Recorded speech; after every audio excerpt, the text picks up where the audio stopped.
And joining us now on the line from Calgary, Alberta, Jason Kenney. He is the Minister of Citizenship, Immigration and Multiculturalism and the Member of Parliament for Calgary Southeast. And Minister, it's good to have you on TVO again. How are you? Good to be here, Steve. It's been a while. Yes, it has, but we're glad to have you back. At Davos earlier this year, as you know, the Prime Minister said that Canada needed transformational change to our immigration system. And I just want to get, I guess, off the top, a better understanding of what you think that adjective, transformational, means. Steve, it really means moving from a slow, rigid, and passive immigration system that's had deteriorating results for newcomers to a fast, flexible, and proactive system with much better economic results. All of the data shows us that over the course of the past 3 decades, we've seen declining economic results for newcomers, lower levels of income, higher levels of unemployment, and far too many stuck in survival jobs as their skills deteriorate and they deplete their savings. The paradox is this is happening in an economy with large and growing labor shortages. So we've got unemployed immigrants, a level of immigration twice as high as the general population, but we've got huge labor shortages in various regions and industries. So the transformative change is about linking the incoming immigrants with the jobs that are available and bringing people in so they can actually work at their skill level. Well, in fact, let me share with our viewers some numbers that you no doubt know because they come from your ministry about how things have changed since the Conservatives took power in 2006. For example, if you're new to Canada and you came over as a family class immigrant, 70,000 in the year 2006, fewer now, 60,000 for the most recent numbers. Economic immigrants, 138,000 plus when you took power, 186,000 now, many more. Temporary foreign workers from 139,000 to 182,000, so many more again. And in terms of refugees, 32,000 and change when you took over, 24,000, so many fewer right now. And I guess the question that emerges, one question anyway from all of those numbers, should economic need be the primary function of our immigration system? Because those numbers seem to suggest that it is. Oh, yes, absolutely. And I think there's a consensus across the spectrum that our economic immigration should be the primary focus of our immigration programs. Let me just say, though, that I think the numbers you just selected might not be perfectly reflective of the situation. In any given year, you're going to have spikes and troughs in particular programs. But overall, we've been admitting over 250,000 newcomers, which represents the highest sustained level of immigration in Canadian history. We've been adding the equivalent of 0.8% of our population, which is the highest per capita level of immigration in the developed world. Overall, we've actually increased slightly family immigration and the number, for example, with refugees, because in one particular year in 2005, there was a spike in processing at the IRB. But overall, we're actually increasing the number of resettled UN Convention refugees that we invite to Canada by 20%. So overall, believe it or not, the ratios are consistent, actually probably slightly fewer economic immigrants, but very high levels. The problem is that too many of those immigrants end up unemployed and underemployed, and that's the problem that our reforms are trying to address. So tell me this then. There's an argument that by putting employers essentially in charge of who comes to Canada because of the employees that they need, in some respects you take the issue of immigration out of the quote-unquote public's hands and put it into the quote-unquote more private sphere's hands. You accept that argument? No, I'm not sure what the public's hands really means. The way the current system it works and has for some time is that in our core immigration program, we call it the Federal Skilled Worker Program. This is the point system where we select people based on their education, their language skills, their work experience, and other factors. We basically, if someone comes through that system and they get the requisite number of points, we invite them to Canada, regardless of whether their experience or their education is actually pertinent to the Canadian labor market. We bring them in here and we basically say to those people, okay, you're in Canada now, you sink or swim in our labor market. And frankly, far too many are sinking or barely keeping their head above water. Many foreign trained professionals believe that they're coming to Canada to work as engineers, medical doctors, and so forth. But when they get here, they find out that there are enormous barriers to getting their licenses recognized. There are enormous barriers to just finding work in the Canadian labor market because they have a lack of Canadian experience. And then many of them end up getting stuck in survival jobs. This is the myth of the medical doctor driving a taxi cab. And while they're doing that, they're depleting their family's savings, they're deteriorating their skills. That represents an opportunity cost for the Canadian economy. On the other hand, our data tells us that immigrants who arrive arrive with a prearranged job, one that's already set up by a Canadian employer, are making almost $80,000 a year after their third year in Canada. People coming in through the provincial nominee programs, which typically operate on the basis of a prearranged job, are doing significantly better than those that don't. So the data tells us that the more immigrants we have coming with prearranged jobs, the better they're going to do. They'll be filling labor shortages in our economy. That helps Canada, and they'll be making better incomes, realizing their potential at their skill level, which is what they want. All right, fair enough, but let's talk about temporary workers then, because temporary workers obviously satisfy a gap that exists in the labor market. I wonder, though, how you balance the benefit of that versus some of the problems that other countries who have similar systems in place have with workers either overstaying their welcome, becoming illegal, all of that kind of thing. Well, as far as we can tell, the vast majority of temporary foreign workers respect the terms of their work permits and return at the end of them. I think there's a bit of a misunderstanding about the program. So it's true that we issued about 180,000 work permits for people, broadly speaking, as temporary foreign workers last year.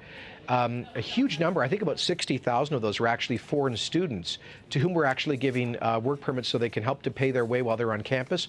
We also give them 2-year work permits at the end of their studies. And increasingly, we hope many of them will then transition into permanent residency through a new program we created called the Canadian Experience Class. So a big tranche of the temporary workers are actually students who are able to work legally in Canada.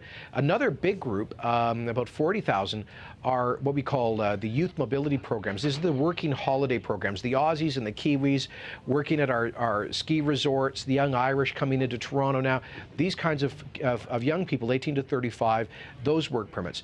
And then a huge number of the temporary foreign workers are actually very highly skilled people coming in for short periods of work. Imagine the Disney animation shop in Richmond, BC. When they need to bring people in from California, they need a work permit for a couple of weeks. So the myth is that the temporary foreign worker program is all about very low-skilled, seasonal agricultural workers and so forth. That's actually a relatively small portion of the overall program. Okay. You have introduced some fairly extensive overhauling of the system, culminating with what you've recently introduced, Bill C-31. Tell us what you're trying to fix with these measures. Well, Steve, in order for us to go from the slow and rigid system with deteriorating economic results for newcomers to the fast and flexible one, we need to get beyond the huge legacy backlogs and outrageous wait times that developed in our immigration system. When we came to office, we found that there were 850,000 people overall waiting to come through our various immigration programs, taking on average over 7 years. This means that the very best, the top student graduating from the Indian Institute of Technology in Hyderabad, who's maybe the future Bill Gates, could get into our competitors for human capital, countries like Australia and New Zealand, in 4 or 5, 6 months. But to come to Canada, we told them to check back with us in 8 years. It meant these long wait times and these huge backlogs meant that we were losing the competition for many of the best and brightest in the global labor market.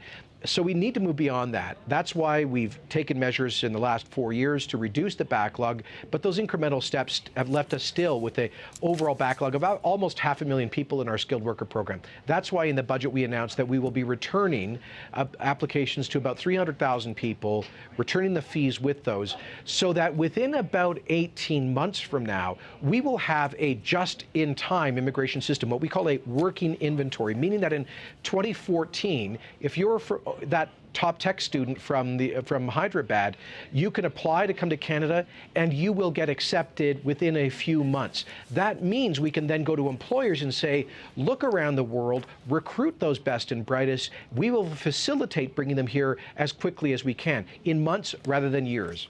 There are always a ton of things that we can talk about when we have you on the program, and I really, even though we've got a lot of time on this program, I wish we had more, because I want to do more on that, but I don't want to have you here and not ask about some other things that you've been involved with recently. For example, sure. During your time in office, women swearing the oath of citizenship, of course, have to show their face now. They can't wear a niqab or a burqa. And I wonder whether you see any risk in putting forward, I understand that this was about, Western, democratic, egalitarian, small L liberal values that you are championing in making that statement. Do you see any risk in putting forward a set of values, though, as quote-unquote Canadian, when maybe the genius of Canada is that we have a kind of an open-ended and evolving set of values? Any inconsistency there? Well, first of all, I'm a big fan of our kind of organic approach to pluralism, to embracing diversity. But I think that there is a certain content to what Canada is. We're not merely a reflection of the world. There are certain customs, practices, habits, institutions which are grounded in our history that tell us who we are. And one of the things we are as a people is we are people who recognize that all human beings share in the same dignity, that men are not superior to women. And so when we have peculiar cultural practices, in the case of the niqab or the burqa, basically rooted in 8th century tribal cultural practices, we say, and I know what I say is, look, we don't want as the government regulating what people wear in their private lives, unlike France. We don't think the government has any role in that. But if you're going into the public square, into a public event, for example, to swear a public oath of loyalty to the country as a citizen, and you're doing that in front of your fellow citizens, in front of a representative of the state, typically a citizenship judge, you should be willing to show us who you are. It's a public declaration. You should be expected to do so publicly. So I don't think, Steve, this is about a kind of narrow or parochial approach to assimilation. No, I hear you, but you're also... It's about a robust approach to pluralism, but at certain points saying, you're a Canadian, we expect you to participate publicly as such. I understand that, but you're also a conservative who presumably believes in championing individual rights, and that would be presumably one moment in a person's life, where their individuality would be pretty important. Obviously, these things are... That's just the point, are... isn't it, Steve? Go ahead, sorry. That's exactly the point, is that the face covering removes the individuality. That's exactly the point. It blocks that person off from everything else around them. It makes it, first of all, impossible for us to verify the person's actually reciting the oath, which is a statutory requirement. But more broadly, this is not, look, I want to be clear. There's a lot of Canadians, I think probably majority of Canadians, based on the polling I've seen, who would support a French-style ban on people wearing face coverings in general in the public. And you're not advocating that, right? I do believe in personal freedom. I don't think the state should be dictating what people wear. But when you're making a public declaration of loyalty in a public ceremony, you have to do so publicly. I think that's just common sense. Okay, another issue. Should everyone born in Canada automatically be a Canadian citizen?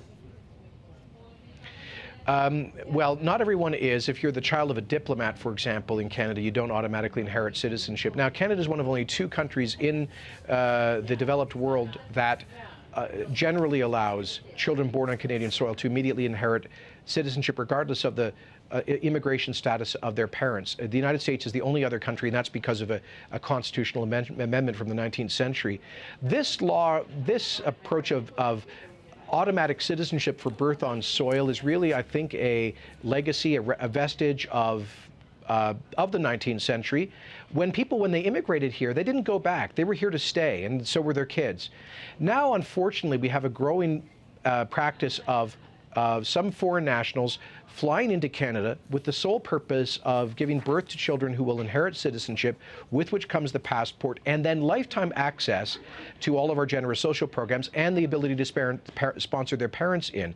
Look, I believe citizenship is about having an enduring commitment to the country. It's about responsibilities and obligations, not just rights and privileges. And I think that this is a perversion of the spirit of our citizenship laws to have people quite deliberately gaming the system to give birth on Canadian soil in order to extract certain benefits. And so I think we should look at whether or not we should modernize our citizenship laws to do the same thing as every other democratic country in the world, save the United States, to require that that the parents have some form of legal status, a permanent residency or citizenship, in order for the kids to inherit citizenship when born on Canadian soil. Okay, Minister, one last question here, and admittedly this is a bit touchy-feely, so hang in there. Are you concerned, and we're sort of coming full circle here to what we started with, are you concerned that in shifting to a sort of a just-in-time, economically focused immigration system gives the wrong focus, that instead of immigrants wanting to come to Canada for starting a new life or for finding a new home, all of those things that are sort of, you know, more spiritual and harder to write down, that they're in some way foregoing that for that's the job I want. It's got more to do with the economy. You see what I'm getting at here? Yeah, I do hear what you're getting at, and I sort of understand this question, but fundamentally, Steve, I've met with thousands and thousands of new Canadians, and what I can tell you is, with the exception of refugees who come here because they need protection, the overwhelming majority of newcomers come here because they want to build a better future for themselves and their families. And that's an economic question. It's a question of opportunity. And I'll tell you this, I am sick and tired of meeting with highly educated newcomers, like the radiologist from Iran who came up to me 2 weeks ago in Vancouver. She said she'd been in Canada for 3 years. And she was no further ahead in getting her license to practice as a radiologist, nor was her husband, who is a pediatric surgeon. 3 years depleting their savings, 3 years waiting for someone to give them a progress on their license application to work in Canada. And she said, I'm now out of money. I'm out of hope. I may have to go back to Iran, the country I hate because of the government there, just so I can make an income to pay for my son so he can go through college in Canada.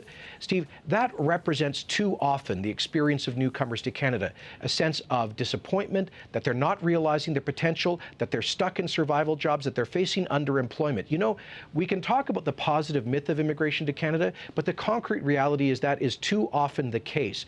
And so if reforming the immigration system means that a woman likes that, knows upon entry in Canada that she has a better than even shot at getting her license, that she already has a job lined up with a hospital or a residency program in a provincial healthcare system, if it means that she's going to come and be able to practice at her level of potential, contributing productively to the Canadian economy, why wouldn't we want that? It just makes sense to me.